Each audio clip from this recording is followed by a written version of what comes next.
In 218 BC, Hannibal Barca brought the Second Punic War into Italy by doing what Roman strategy treated as impossible. He moved an army over the Alps and cut himself off from any reliable supply line behind him. Rome panicked. Allies hesitated. Campaign plans collapsed before the first major battle was even fought. And for a moment, it looked like a single act of strategic insanity had rewritten the balance of power in the Mediterranean. But why did this work at all? Why would a commander deliberately choose the one route that could kill his army without the enemy lifting a sword? What did Hannibal see inside Roman decision-making that made logistical suicide worth the risk? And if this was genius, why did it still end without Carthage winning the war? This episode is not about mountain passes, weather, or elephants. Those details matter, but they are not the strategy. The real problem is this: Hannibal chose a form of warfare that removed his own margin for error. No secure rear. No steady reinforcements. No political safety net if the campaign stalled. From the moment his army crossed the Alps, every loss became irreversible. Traditional military logic would call this reckless. A competent commander protects logistics, preserves options, and avoids decisions that turn failure into annihilation. Hannibal did the opposite. He accepted fragility as a feature, not a flaw. And by doing so, he attacked something Rome had never learned to defend: its assumptions about what a rational enemy would or would not attempt. This was not a march designed to win battles. It was a maneuver designed to force Rome into a strategic misread, to make the Republic respond too fast, in the wrong places, under the wrong emotional pressure. But here is the uncomfortable question this episode must answer. If this strategy was so disruptive, so psychologically effective, why did it ultimately trap Hannibal in a war he could not finish? To understand that paradox, we have to reconstruct the strategic environment Hannibal was stepping into, before the first step into the Alps was ever taken. Before the Alps were crossed, the war already had a shape, and it heavily favored Rome. The Roman Republic did not need brilliance to win. It needed time, manpower, and procedural discipline. By the late 3rd century BC, Rome had constructed a strategic system designed to absorb shocks rather than avoid them.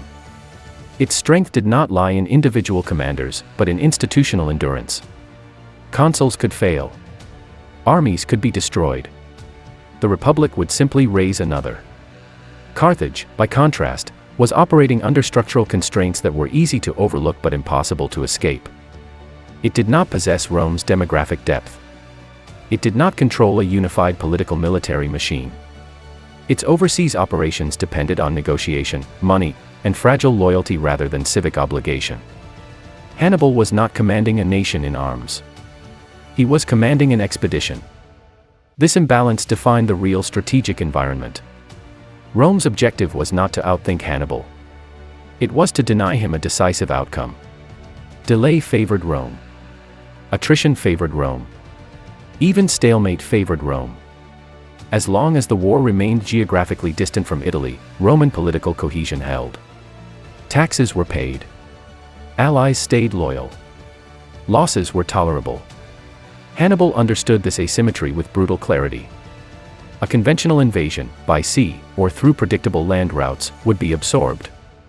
Roman legions would be deployed methodically. The war would become one of replacement rates and logistics. And Carthage would lose it slowly. Italy, therefore, was not just a battlefield. It was the only place where Rome's system could be destabilized. The Italian alliance network was Rome's strategic center of gravity. Break it, and the Republic's numerical advantage collapses. Fail to break it, and no number of battlefield victories would matter. But Italy was also heavily defended in one specific way: expectation. Rome anticipated threats from the south and the sea. It prepared for invasions that followed rational geography. What it did not prepare for was an enemy willing to appear where there was no defensive logic to justify preparedness. The Alps were not merely a physical barrier. They were a psychological boundary. Roman planners did not ignore the northern frontier because they were careless. They ignored it because the cost-benefit analysis made no sense. Any army attempting to cross would arrive weakened, disorganized, and exposed. That assumption was correct, under normal logic. Hannibal's insight was that Roman defense planning was not wrong. It was conditional. It assumed the enemy valued preservation over shock. It assumed that a commander would not accept catastrophic losses before the war had even begun. In other words, it assumed rational self-interest. This is where the map tightens. Hannibal was not choosing between good and bad options. He was choosing between a slow, certain defeat and a fast, potentially decisive disruption. Spain could not be held indefinitely. Naval superiority was contested. Reinforcements from Carthage were politically uncertain. The longer the war stayed conventional, the worse his position became. Time, geography, and politics were all closing in the same direction. Every delay strengthened Rome's hand. Every safe option led to strategic irrelevance. Rome, meanwhile, operated under a different pressure. It had to respond everywhere, but not urgently. Its system rewarded caution. Rapid overreaction was dangerous, because it risked exposing Italy to secondary threats. Roman command culture was built to suppress panic, not exploit speed. This created a paradox. The very system that made Rome resilient also made it slow to process strategic impossibilities. When faced with information that violated its planning assumptions, Rome did not immediately adapt. It paused. It debated. It recalibrated. Hannibal's entire campaign would hinge on exploiting that pause. But this environment also imposed a hidden constraint on him. By entering Italy without a supply base, he was betting that shock could substitute for sustainability. That fear would compensate for material weakness. That psychological momentum could buy political defection. This was not a gamble against Roman armies. It was a gamble against Roman patience. If Rome panicked, overcommit, or fractured politically, the war could tilt rapidly. If it did not, Hannibal would be trapped deep in hostile territory, winning battles that could not end the war. The Alps, then, were not the beginning of the strategy. They were the consequence of a strategic environment that offered no middle ground. Hannibal was not choosing audacity because he preferred risk. He was choosing it because the system he faced had made moderation useless. And yet, one question remains unresolved at this stage. If the strategic environment was this unforgiving, why did no other Carthaginian commander attempt something similar before, or after? To answer that, we need to examine what the military doctrine of the time actually prescribed, and why following it would have guaranteed failure. Any commander trained in the strategic norms of the 3rd century BC would have rejected Hannibal's approach almost immediately. Not because it lacked courage, but because it violated every principle designed to keep an army alive long enough to matter. The orthodox playbook was clear. Secure supply lines first. Maintain contact with friendly territory. Preserve freedom of maneuver. Never allow geography to dictate your tempo. Above all, never begin a campaign by exhausting your army before the enemy is even engaged. A conventional Carthaginian strategy followed this logic.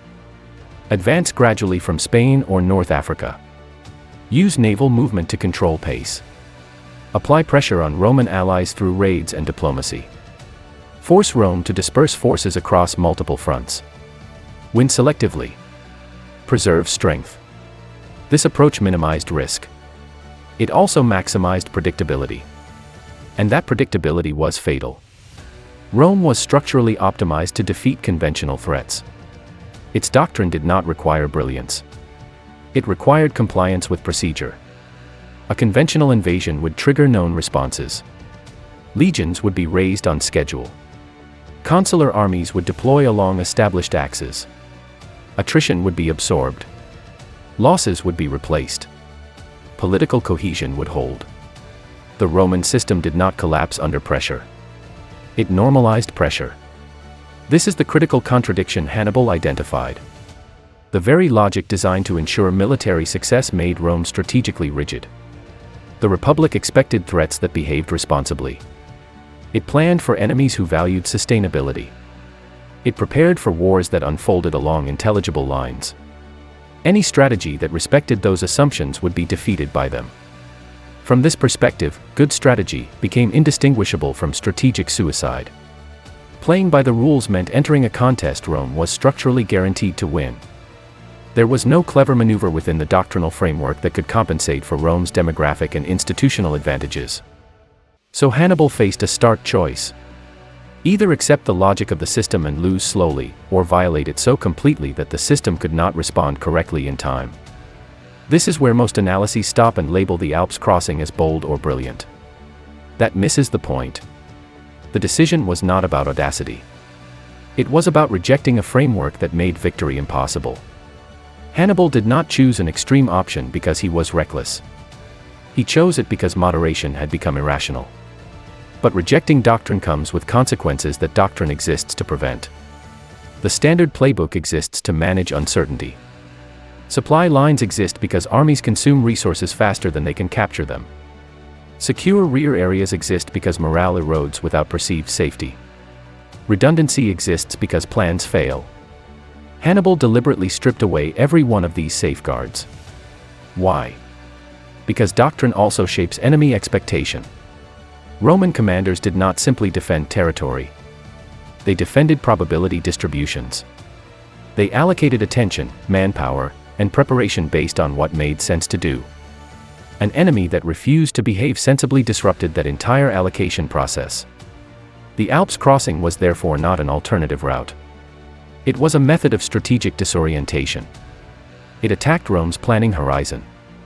It forced Roman leadership to confront a reality their system was not designed to process quickly. Yet this rejection of doctrine also introduced a deeper tension. By abandoning logistical security, Hannibal traded long-term viability for short-term shock. He compressed the campaign's timeline. He made early success mandatory. There would be no recovery from miscalculation. Doctrine teaches commanders to manage failure. Hannibal designed a strategy that could not survive it. This is where the strategy becomes truly unorthodox. Most deviations from doctrine are partial. Commanders bend rules while retaining fallback options. Hannibal removed the fallback entirely. He created a situation in which his army could only move forward, politically, psychologically, and operationally. That choice solved one problem and created another. It bypassed Roman expectations, but it also locked Hannibal into a war of constant motion. He could not pause. He could not consolidate. He could not afford indecision. The Roman system, once shocked, would adapt. And adaptation favored endurance, not speed. The deeper question, then, is not why Hannibal rejected doctrine. It is why he believed he could replace it with something else. What internal logic convinced him that fear, momentum, and political fracture could substitute for supply, reinforcement, and strategic depth? To answer that, we have to move away from abstract doctrine and into the moment of decision itself, where assumptions were tested, objections were raised, and a single, fragile theory was asked to carry the weight of an entire war. That moment is where this strategy truly begins. The decision to cross the Alps was not a moment of sudden inspiration. It was the endpoint of a narrowing corridor of options, where each conventional alternative collapsed under strategic scrutiny. By the time Hannibal committed to the route north, he was no longer choosing between boldness and caution. He was choosing between action and strategic suffocation. Inside the Carthaginian command structure, this choice was deeply controversial. Carthage was not Rome. It did not operate as a unified war state. Civil authority, commercial interests, and military command were entangled but not aligned. Hannibal's army in Spain was formidable, but it was politically distant from the center of power. Reinforcements required negotiation. Supplies required approval. Strategic patience required trust that Carthage would sustain a long war. That trust did not exist. From the beginning, Hannibal understood that time was his enemy. Not because Rome would defeat him quickly, but because Carthage would lose interest slowly. A prolonged, indecisive campaign would erode political support at home. Victories without resolution would be reframed as costly adventures. Failure to deliver a decisive blow would isolate him from the very resources needed to continue. This pressure shaped the internal debate. Officers raised objections that were entirely reasonable. The Alps would destroy horses. It would kill men before battle. It would fracture unit cohesion. Losses incurred there could not be replaced. If the army emerged weakened, Rome would destroy it in detail. If it emerged intact, it would still be isolated. There would be no secure base in Italy. No guaranteed allies. No reliable resupply. These were not tactical concerns. They were existential ones. Hannibal did not deny them. He reframed them. The crossing, he argued implicitly through his actions, was not meant to preserve the army. It was meant to weaponize its vulnerability. By arriving in Italy from an impossible direction, Hannibal was not just attacking Roman territory. He was attacking Roman confidence in its own strategic model. At the core of this decision were three assumptions. Each was fragile. Together, they formed the entire logic of the campaign. The first assumption was psychological. Hannibal believed that shock could produce strategic overreaction. That Rome, confronted with a threat it had dismissed as irrational, would respond emotionally rather than procedurally. That fear would override doctrine. That speed would replace caution. In short, that Rome would abandon the very qualities that made it strong. The second assumption was political. Hannibal believed that Italian allies were loyal to Rome out of calculation, not identity. If Roman power appeared brittle, those calculations could change. A single visible breach of Roman invulnerability might be enough to trigger defections, neutrality, or passive resistance. Hannibal did not need all of Italy to rise. He needed just enough hesitation to fracture Rome's alliance system. The third assumption was operational. Hannibal believed his army could survive in a state of permanent movement. That it could sustain itself through foraging, local support, and battlefield capture.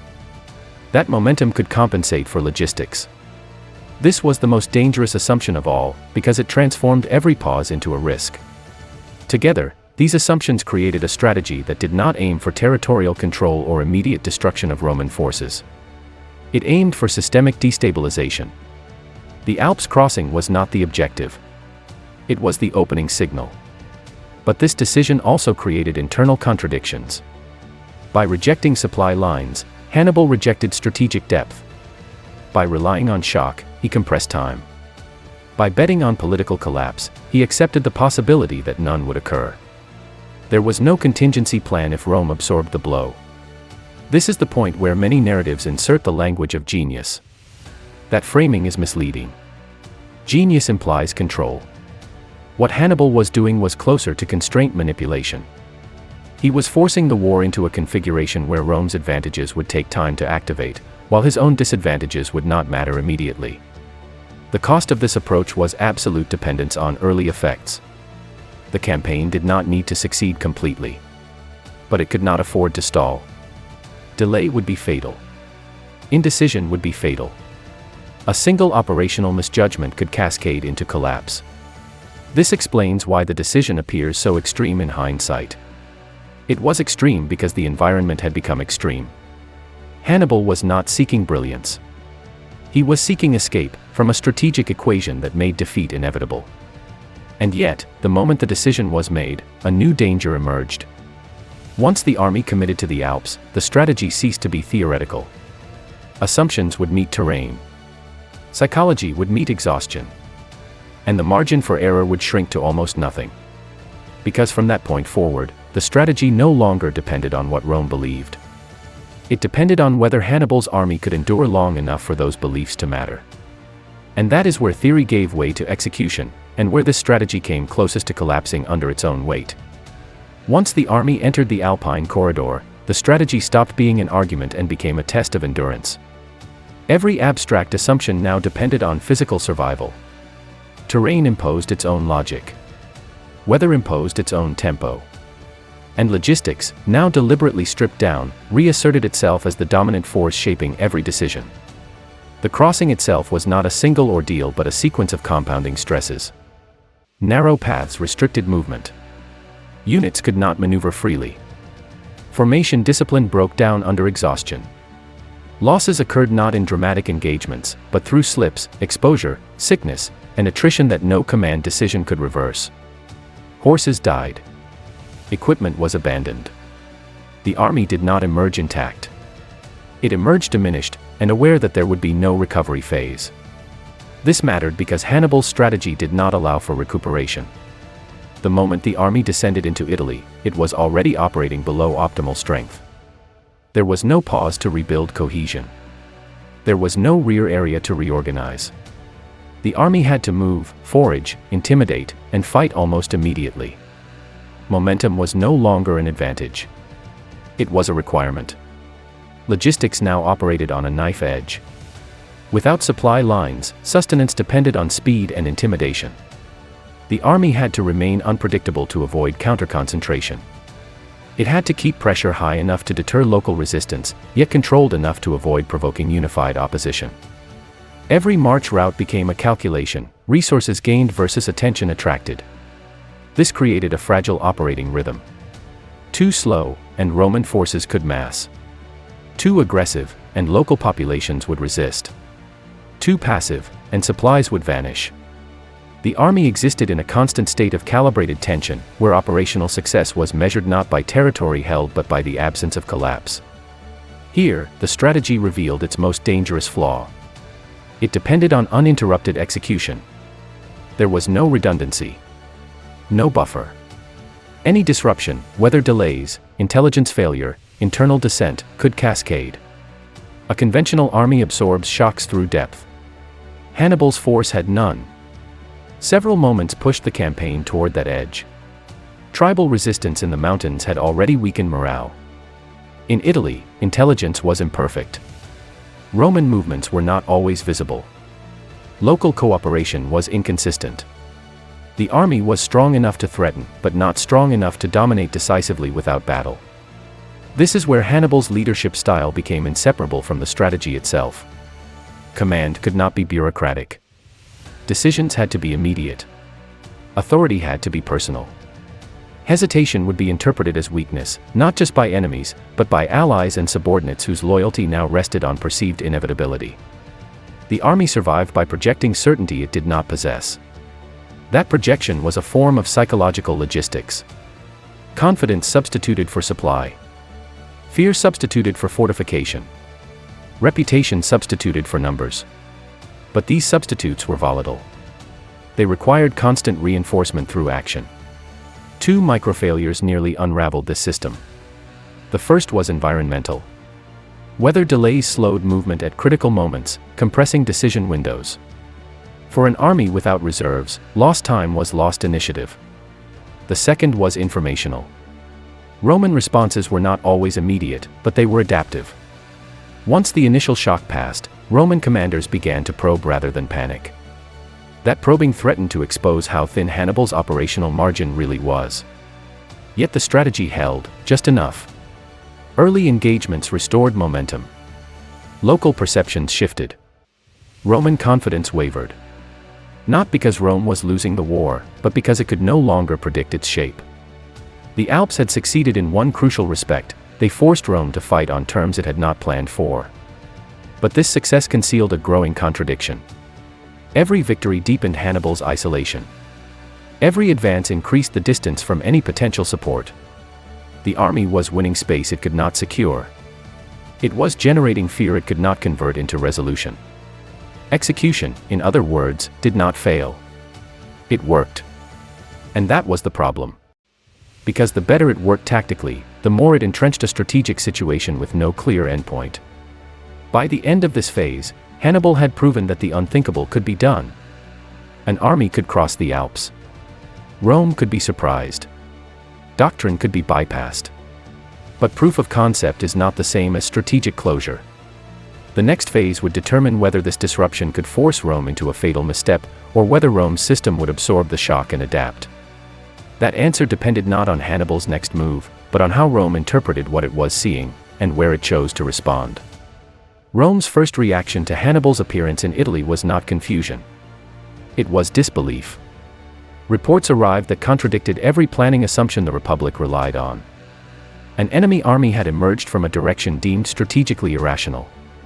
The initial danger was not military. It was cognitive. Roman command had to decide whether to treat this as an anomaly, or as a new strategic reality. At first, Rome chose normalization. The institutional instinct was to interpret Hannibal through familiar categories. He was treated as a conventional invader who had merely taken an extreme route. That framing mattered, because it shaped every response that followed. If Hannibal was simply another army, then the solution was procedural: assemble legions, engage, destroy, move on. This was Rome's first misread. Roman command culture prized decisiveness, but decisiveness within doctrine. Consular armies were deployed to seek engagement, not to probe the underlying logic of Hannibal's campaign. The assumption was straightforward: an army operating without secure supply lines could not sustain prolonged operations. Therefore, forcing battle quickly would expose Hannibal's weakness. What Rome underestimated was that Hannibal did not need prolonged operations. He needed disruption. By rushing to confront him, Roman commanders accelerated the very tempo Hannibal required. They shortened their own decision cycles while giving Hannibal opportunities to fight under conditions he had engineered. The second misread was psychological. Roman leadership interpreted Hannibal's audacity as overconfidence. A commander who took such risks must be seeking decisive battle. That assumption aligned perfectly with Roman military culture, which valued direct confrontation as a means of resolution. It did not account for a strategy that used battle selectively, not to end the war, but to unbalance it. As engagements unfolded, Rome's reaction became increasingly rigid. Losses were framed as aberrations rather than signals. Each defeat triggered a larger mobilization, a heavier commitment, a stronger insistence on restoring honor and deterrence. This response made sense politically. It reassured allies. It demonstrated resolve. But strategically, it played into Hannibal's design. The critical error was not losing battles. It was overinvesting in tactical correction instead of strategic recalibration. Rome kept trying to fix outcomes without questioning premises. It focused on how to beat Hannibal's army, not on why Hannibal had placed himself in such an exposed position to begin with. Information compounded the problem. Roman intelligence struggled to read intent through action. Hannibal's movements were fluid. His objectives were ambiguous. Was he marching on Rome? Was he courting allies? Was he seeking decisive engagement or avoiding it? The lack of clarity created pressure to act quickly, to prevent worst-case scenarios rather than to understand the pattern. This is where Rome's structural strength became a vulnerability. Its command system distributed authority annually. Political incentives rewarded visible action. Delay could be interpreted as weakness. Caution risked reputational damage. Hannibal exploited this by remaining just threatening enough to force engagement, but not committed enough to be cornered. Rome did eventually adapt. But adaptation took time, and time was precisely what Hannibal had already forced into compression. By the time Rome began to shift toward containment and attrition, the psychological damage had been done. Allies had seen Rome bleed. Myths of invincibility had cracked. Fear had entered calculations that were once purely pragmatic. Yet even here, Hannibal's success was incomplete. Rome's core advantage, endurance, remained intact. Losses were absorbed. New armies were raised. Political cohesion held. The system bent, but it did not break. The decisive point is this: Rome responded incorrectly not because it was incompetent, but because it was rational within its own framework. Hannibal's strategy worked precisely because it exploited that rationality. It forced Rome to respond as it was designed to respond: fast, forcefully, and predictably. But once Rome recognized that Hannibal's campaign was not seeking immediate resolution, the strategic balance shifted. Avoidance replaced confrontation. Denial replaced pursuit. The shock wore off. The system recalibrated. At that moment, the burden shifted back onto Hannibal. His strategy had depended on a window of misinterpretation. That window was closing. What followed was not a dramatic collapse, but something more dangerous: a slow realization that even a perfect disruption might not be enough to end a war against a system built to survive disruption itself. Measured narrowly, Hannibal's campaign in Italy delivered results few commanders in history could claim. Roman armies were defeated repeatedly. Entire consular forces were destroyed. The psychological shock reverberated far beyond the battlefield. For years, Rome fought not to win decisively, but to avoid catastrophe. In tactical terms, the strategy worked. Measured strategically, the outcome was far more ambiguous. The core objective of crossing the Alps was never conquest by force of arms. It was political fracture. Hannibal needed Rome's alliance network to unravel under pressure. He needed hesitation, neutrality, defection, enough to turn Rome's numerical advantage into a liability. That outcome occurred partially, but not decisively. Some allies wavered. Some defected. But the majority stayed. This partial success exposed the central limitation of the strategy. Shock could destabilize calculations, but it could not dictate them. Roman allies did not act on fear alone. They acted on long-term survival. And as long as Rome remained capable of fielding armies year after year, abandoning it remained a gamble few were willing to take. For Hannibal, this created a grinding paradox. He was winning battles without advancing the war toward resolution. Each victory deepened Rome's determination while exhausting his own resources. There was no mechanism to translate tactical dominance into strategic closure. The strategy had no terminal condition. The human cost of this stalemate was immense. Hannibal's army was not replenished at scale. Losses accumulated. Veterans aged. Morale hardened into endurance, then eroded into fatigue. The psychological burden of operating permanently behind enemy lines fell unevenly but relentlessly. There was no sense of progress, only survival. Logistically, the price was structural. Foraging could sustain movement, but not renewal. Equipment degraded. Horses remained scarce. Local cooperation fluctuated. Every winter tightened the noose. What had begun as a calculated rejection of supply lines became a slow attritional penalty. Politically, Hannibal's position grew increasingly isolated. Carthage, distant and divided, failed to provide decisive reinforcement. Victories without conclusion did not generate urgency at home. The very audacity that made the strategy necessary also made it difficult to support. From Carthage's perspective, the war dragged on without clear return. The psychological cost fell heaviest on the strategist himself. Hannibal had engineered a war that could not end quickly. He had bound his fate to assumptions that could not be revisited. There was no safe exit.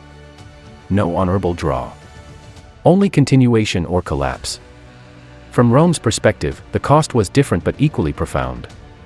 Entire generations were exposed to prolonged fear. Political norms bent under pressure. The Republic accepted extraordinary losses to preserve systemic survival.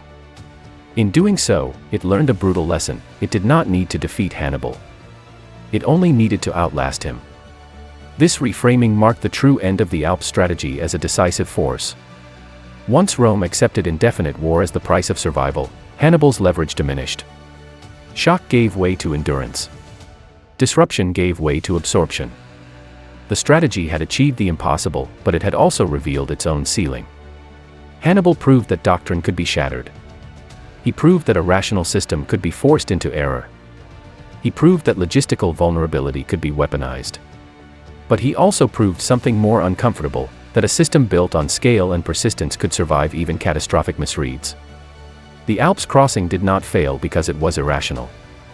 It failed because it asked a finite force to defeat an infinite capacity for recovery. And that forces a final question, one that goes beyond Hannibal, beyond Rome, and into the nature of strategy itself. At a distance of centuries, the crossing of the Alps is often framed as a feat of courage or ingenuity. That framing is inadequate. What Hannibal attempted was not a heroic maneuver. It was an experiment in breaking a system by violating its assumptions. The Alps were not terrain to be conquered. They were a boundary Rome believed no rational enemy would cross. Hannibal crossed that boundary to expose how much of Roman security depended on that belief. The strategy was never about winning battles. Battles were tools, not endpoints. The real objective was to force Rome into a strategic misinterpretation of reality. To make it respond too quickly. To make it concentrate force where concentration was least useful. To make it fight the war Hannibal needed, not the war Rome preferred. This reveals the first principle underlying the campaign: systems defend against what they expect, not against what is possible. Roman defense planning was sophisticated, but it was optimized for enemies who valued sustainability. Hannibal attacked that optimization itself.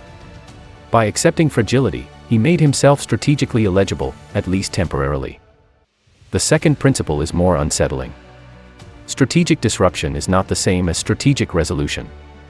Hannibal succeeded in collapsing Rome's predictive confidence. He failed to convert that collapse into an irreversible outcome. Shock created opportunity, but opportunity still required capacity to exploit it. Without political alignment, reinforcements, or a mechanism to end the war, disruption became a holding pattern. The third principle cuts closest to the core of unorthodox strategy: breaking the rules does not eliminate the need for an end state. Hannibal's campaign rejected doctrine brilliantly. But doctrine exists to solve specific problems, especially the problem of sustainability. By discarding it wholesale, Hannibal accepted a war that could only continue, never conclude. This is where the strategy becomes tragic rather than triumphant. Hannibal was not wrong about Rome's vulnerabilities. He misjudged their depth. Rome's alliance system bent but did not fracture. Its political culture absorbed humiliation without collapse. Its demographic base outlasted tactical disaster. The system learned. And when systems learn, asymmetric advantages evaporate. What makes this campaign endure as a case study is not its failure, but its honesty. It exposes a reality strategists rarely confront directly. Some problems cannot be solved within the constraints imposed by an adversary's structure. Hannibal saw that clearly. His mistake was believing that violating those constraints once would be enough. The Alps crossing teaches a final, uncomfortable lesson. There are strategies that are necessary, and strategies that are sufficient. They are not always the same. Hannibal chose a necessary strategy. Without it, defeat was guaranteed. But necessity did not make it sufficient. This distinction matters far beyond antiquity. Modern conflicts repeat the same pattern. Shock campaigns that destabilize but cannot conclude. Tactical brilliance that cannot compensate for structural imbalance. Unorthodox moves that succeed precisely because they are unsustainable, and fail for the same reason. Hannibal did not lose because he misunderstood Rome. He lost because he understood it too late, and too well. He forced Rome to reveal its true strength, not invincibility, but endurance. That is the final irony of the Alps. The march that shattered Roman assumptions ultimately clarified them. Rome learned what kind of war it was fighting. Hannibal had no second revelation to rely on. And that is why this strategy remains one of the most unsettling in military history, not because it failed, but because, for a time, it proved that even perfect disruption may still not be enough. Hannibal's march over the Alps is often remembered as an act of audacity. It should be remembered as an act of strategic desperation, executed with extraordinary precision. It was not a gamble made in ignorance. It was a gamble made because every safer option led to certain defeat. This is what gives the campaign its enduring power. It was rational within an irrational environment. It broke rules not for spectacle, but because those rules protected a system Hannibal could not defeat head-on. For a moment, that break worked. Rome hesitated. Rome bled. Rome doubted. But history does not reward disruption alone. It rewards the ability to convert disruption into permanence. Hannibal never found that conversion. The Alps opened the war. They did not close it. What remains is not a lesson in boldness, but a warning about limits. Unorthodox strategy can reveal hidden weaknesses. It can force systems to misfire. It can even rewrite the early phases of a conflict. But without scale, alignment, and an exit, it risks becoming a prison of its own making. Hannibal crossed the Alps to escape inevitability. In doing so, he created a war where inevitability returned in a different form, slower, colder, and impossible to outrun. And that is why this campaign still matters.